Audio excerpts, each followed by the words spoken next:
costa marplatense nos convoca a la lectura. Sugiere sentarnos con un libro a contemplarla en un banco del Boulevard Peralta Ramos. Hasta nos anima a impregnar de tinta una desabrigada hoja blanca que luego descansará la tarde mecida por las olas. La costa marplatense invita, sugiere, promete, siempre. Letras Marinas, un espacio de literatura en arte y parte.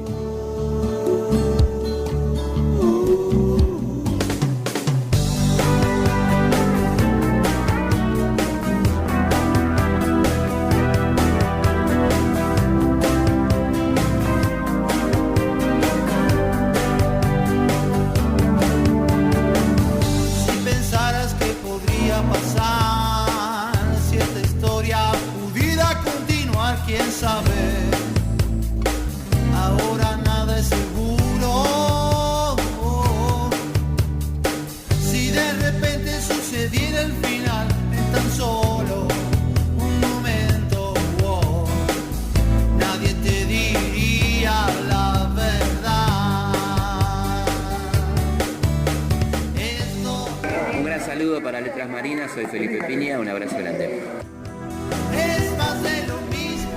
Grande Felipe Piña saludando mediante Germán Palmiciano el programa, abrazo grande para él también.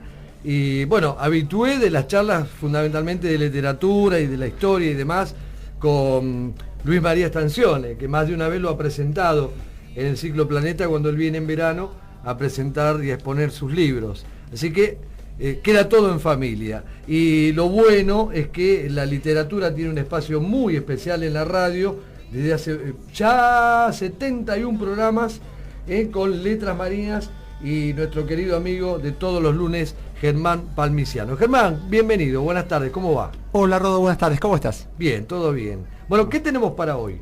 Además del saludo de Felipe Piña. Sí, nos engalanó la emisión saludándonos muy educadamente, tal cual es él. Hoy vamos a hablar de la novela histórica, Rodo. Sí. Directamente, de la novela histórica. ¿Qué significa novela histórica? ¿Histórica porque se habla de San Martín o histórica porque por otra situación? Bueno, si vos vemos ejemplos de novelas históricas, sí. Hay novelas históricas que son futuristas, como por ejemplo en su momento fue 1984 o 2001 Odisea Espacial, ¿no? Son generalmente nosotros pensamos en la novela histórica hacia atrás. Sí. Pero puede ser una novela futurista. Ah, bien, a eso también se lo puede catalogar como novela histórica. Exacto. Histórica es que viaja por la historia. Ahí está. Que esa es una muy buena definición. Que no es en tiempo presente, sino que está dando otra etapa de donde está situado el relator, ¿no? La novela histórica podemos considerarlo, está considerado un subgénero, fíjate vos, y consta de dos partes importantes. Para quien quiera, por ahí alguno en nuestro concurso Letras Marinas se está pensando en alguna novela histórica, aprovechamos para comentarle. Sí. Que hay una primera etapa que es la búsqueda de datos para orientar la historia, ¿no? ¿Qué fuentes utilizar, ¿no? ¿En dónde recurrir? ¿En dónde consultar? ¿Qué tipo de orientación es la que necesita? En eso nos apoyamos en la llamada historia del iceberg de Ernest Hemingway, de quien hemos hablado en algunos de nuestros episodios, en donde él cuenta que como todo iceberg, él dice que por cada parte de hielo que sobresale el agua, hay 9 partes que están abajo, que no se ven. Entonces, significa que todo autor que quiera hablar de una historia, sí, tiene que documentarse, aunque lo que él recabe no lo termine escribiendo, pero sí le da espalda para tener dominio de lo que está hablando. Bien. Sirve para dominar qué se está diciendo, aunque no se lo escriba, ¿no? Después, una vez que encontró los registros que él quiera volcar en su ficción, sí, tiene que fundir los hechos y la ficción de manera coherente y vertical. es importante la coherencia de la unión de esos datos. Fíjate vos que en internet muchas veces se aparecen los errores en películas, muchas veces en errores históricos. Sí, sí. Porque hay veces que no se hace contemporáneo un hecho, es decir, se habla de un hecho y no tiene no es contemporáneo con la realidad de lo que se... Exacto. Y muchas veces se está hablando y de lo que se habla y de la batalla, suponete que estemos comentando un hecho bélico, hay veces que se da la fecha de la batalla y la batalla no, y la fecha que se cita no es la que... Es tan riguroso la necesidad de que así acontezca, porque en realidad vos estás planteando ficción, salvo que te digan vamos a hablar del día D. La película se llama Día D, bueno... Fenómeno, sí. Hubo un solo día D. Hubo un solo día D. Y ahora, no puedes hablar que el día D fue en 1970, por ejemplo. Entonces bueno, ahí es donde entro yo a preguntarte. ¿Es tan necesaria que el eje de un hecho que vos querés contar desde la ficción acontezca en el mismo día que fue la realidad? Fíjate una cosa. O esa cita hace que vos estés más cercano a pensar que lo que es una ficción realmente fue verdad? Está muy bien. Fíjate vos que entre el escritor y el lector solamente hay un vínculo, que es la hoja del libro que está abierta. Bien. Y el escritor tiene que convencer hoja a hoja en esa historia, a medida que va pasando las hojas, ir manteniendo...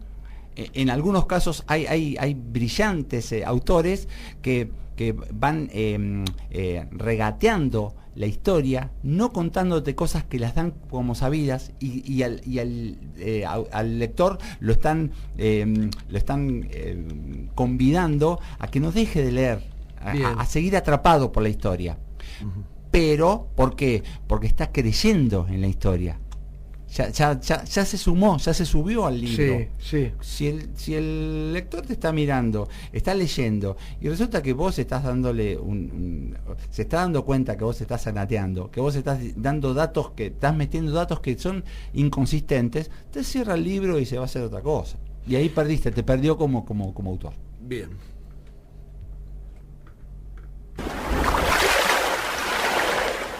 Arte y parte, cultura marplatense. Escuche radio, escuche la 89.1.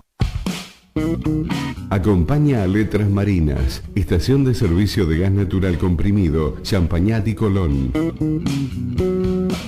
En el corazón de la ciudad, carga confiable en la rotonda y atención preferencial para nuestros clientes. Estación de servicio de gas natural comprimido, Champañat y Colón. En Medife cuidamos tu vida de Ushuaia a La Quiaca, porque te brindamos una cobertura médica de primer nivel con nuestras más de 60 sucursales distribuidas en todo el país para estar cerca tuyo en serio. Hay que tener Medife.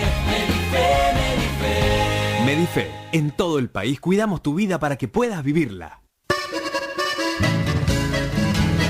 Auspician Letras Marinas, Taller Américo, desde 1963 en Jacinto Peralta Ramos 247. Electricidad del automotor y mecánica en general. Atendemos todas las marcas, también garage. Taller Mecánico Américo, Jacinto Peralta Ramos 247. Escuche radio. Escuche Estación Vinilo.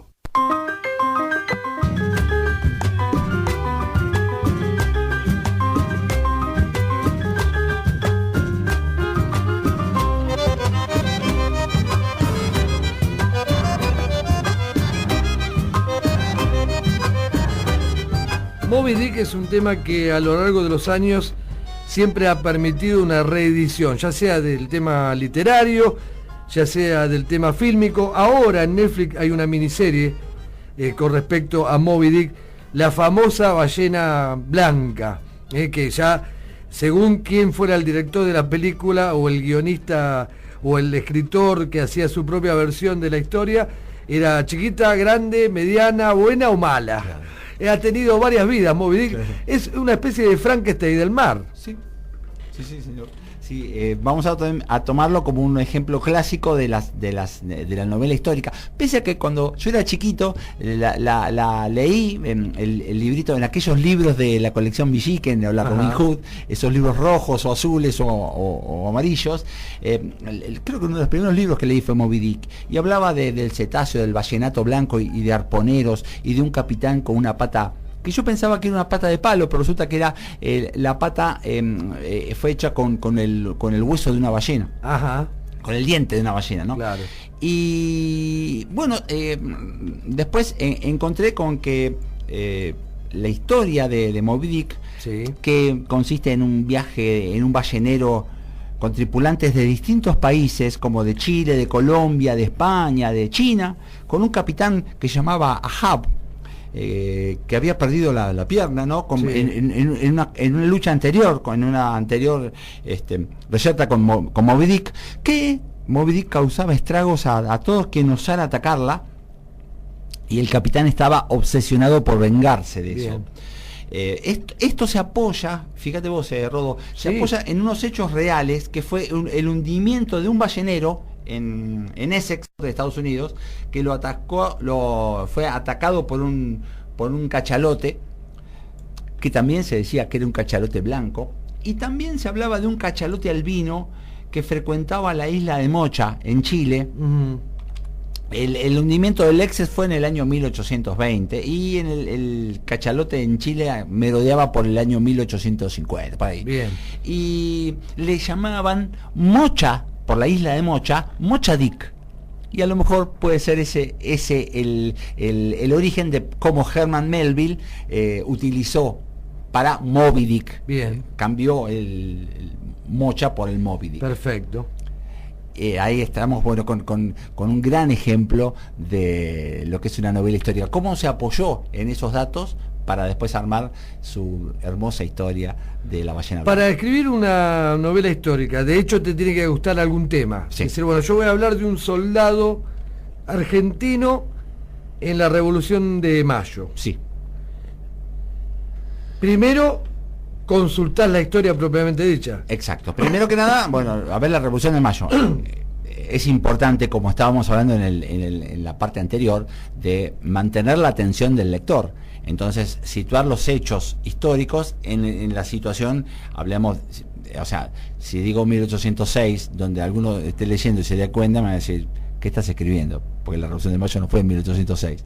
Si estás hablando de las revoluciones inglesas, pero no la de Mayo. Bien, bien. Entonces ahí vas perdiendo. Primero haces todos los apuntes de habido y por haber. Exacto. Vestimentas, escenarios, historia, qué sucedía en el resto del mundo. Si querés, si hubo alguna tormenta, claro, si hubo alguna tormenta, no sé, hubo algún terremoto, hubo Claro, algún sí, hecho, sí. Entonces vos lo tenés, pero vos tenés todo tu menú de situaciones de las cuales vos vas a ir sacando o no para contar tu historia. Buenísimo, la literatura histórica en la voz de Germán Palmiciano. Arte y parte, cultura marplatense. Escuche radio, escuche la 89.1. Auspician Letras Marinas, Taller Américo, desde 1963 en Jacinto Peralta Ramos 247. Electricidad del automotor y mecánica en general. Atendemos todas las marcas, también garage. Taller Mecánico Américo, Jacinto Peralta Ramos 247.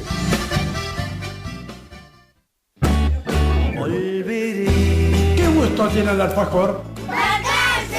Balcarce, ganaron. Encontrarás promociones fabulosas en Balcarce. Alfajores y postres, Balcarce. Lindo.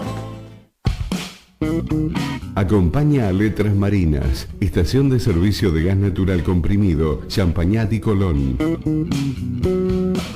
En el corazón de la ciudad, carga confiable en la rotonda y atención preferencial para nuestros clientes. Estación de servicio de gas natural comprimido, Champañat y Colón.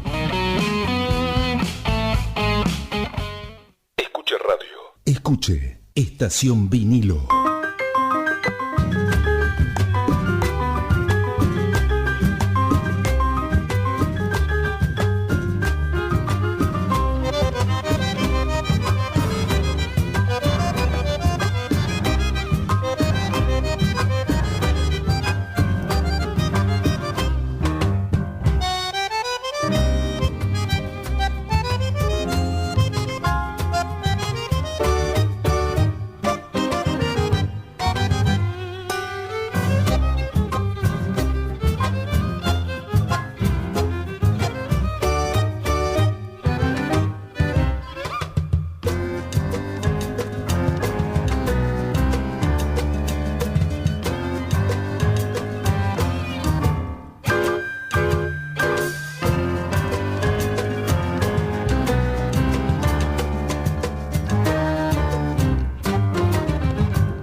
abrimos el micro Letras Marinas como todos los lunes aquí en la radio, en Arte y Parte 89.1 Estación Vinilo, con la palabra y el saludo de Felipe Piña para nosotros, para los integrantes del programa y obviamente y fundamentalmente para la audiencia. Ahora vamos a hablar de él. Sí, estuve en el hotel en donde se presentó la semana pasada uno de los referentes, ¿no?, de la novela histórica argentina, como lo es Felipe Piña, y en el momento de las preguntas, él presentó su libro sobre Belgrano, sobre el hombre del Bicentenario, y entonces comentó un Belgrano distinto, un Belgrano que siempre lo llamaban para atender a desarropados y hambrientos, en donde por su brillantez y por su inteligencia era una persona inconveniente, Belgrano, para todos los mandamás de esa época, que pensaban en Buenos Aires como único ombligo del mundo. Sí. No te estoy hablando del año pasado, Rodo, te estoy hablando de 1810, Sí. gente que pensaba solamente en Buenos Aires. Y a Belgrano lo mandaron a todos los ejércitos. Esto era lo que comentaba Felipe, y aprovechamos después al momento de las preguntas, le consulté cómo es la convivencia entre el historiador, que es él, y el literato, que muchas veces, como estuvimos hablando en las partes anteriores de este envío, cómo tiene que, a partir del dato duro, del dato crudo, que es la fecha o una batalla o un acontecimiento, cómo lo va acompañando de situaciones para llevarlo a una ficción novelada, ¿no? Aprovechamos a escucharlo. No, bueno, es una muy buena convivencia, porque a mí me gusta escribir y a la vez el oficio historiador creo que se lleva bien. Creo que lo que uno le puede poner es un poco más de onda a la escritura, pero siempre con un rigor histórico que tiene que estar respaldado en documentos, en lo que uno afirma, plasmarlo, y creo que le fui encontrando la vuelta para que eso no endurezca la lectura, que me parece que es innecesario que la gente padezca la lectura. Creo que tiene que ser una lectura agradable, ¿no? A la vez de que esté fundamentado lo que uno dice. Herederos. Yo creo que los herederos, yo creo que en ese momento la verdad que se produce un quiebre de ese pensamiento, ¿no? Porque entramos en la etapa que podemos denominar del modelo unitario liberal rivadaviano, que desvía ese pensamiento. Hay un corte, claramente, que por ahí después retoma en algún sentido Dorrego, ¿no?, de esa defensa de lo local, de la industria, pero que se va como diluyendo en cierta forma. Yo creo que lamentablemente es una enorme pérdida la muerte de Belgrano, porque nos deja bastante solos en esa defensa de esas cuestiones básicas que tiene que ver con ese pensamiento, ¿no? Quisiera terminar con una anécdota que nos puede ayudar un poco en torno a qué significa el ejemplo y cómo tomar ejemplo de estos personajes, ¿no?, que nos parecen tan distantes. Estaba dando una charla en un colegio de primario y hablando con chiquitos, en una escuela muy pobre, donde uno de los pibes dice, cuarto grado, uno de los pibes dice, a mí me encantaría ser como San Martín, pero la verdad que es un lío porque hay que cruzar los Andes. Y otro le dice, no sé si es tan así, le dice, porque por ahí con no mentir, con no robar, con ser patriota, alcanza, ¿no? Y yo creo que es magistral esa comprensión de lo que es la ejemplaridad y cómo nos han enseñado mal la ejemplaridad, entendiéndola por imitación, haciéndonos creer que para ser como San Martín hay que cruzar los Andes o hay que ser una persona perfecta, digamos, ¿no? Yo creo que cuando uno dice ejemplaridad está hablando de esos valores, de Belgrano, de la empatía, estar atento al otro, la solidaridad, la generosidad, el patriotismo, la honestidad, la coherencia, esto es vivir como se piensa, ¿no? Y creo que eso cualquiera de nosotros puede ahora mismo, si tiene ganas, asumirlo, no hace falta poner la vara tan alta, me parece. Y me parece que esta lección que nos dan los pibes, ¿no?, que siempre tienen algo para enseñarnos, si estamos atentos y tenemos ganas de escucharlos, está buenísima, ¿no? Es decir, el ejemplo es eso, el ejemplo es tomar el ejemplo de sus cualidades, de sus características, que son humanas, por otra parte, ¿no? Hay que tener ganas simplemente de asumirlas. Muchísimas gracias.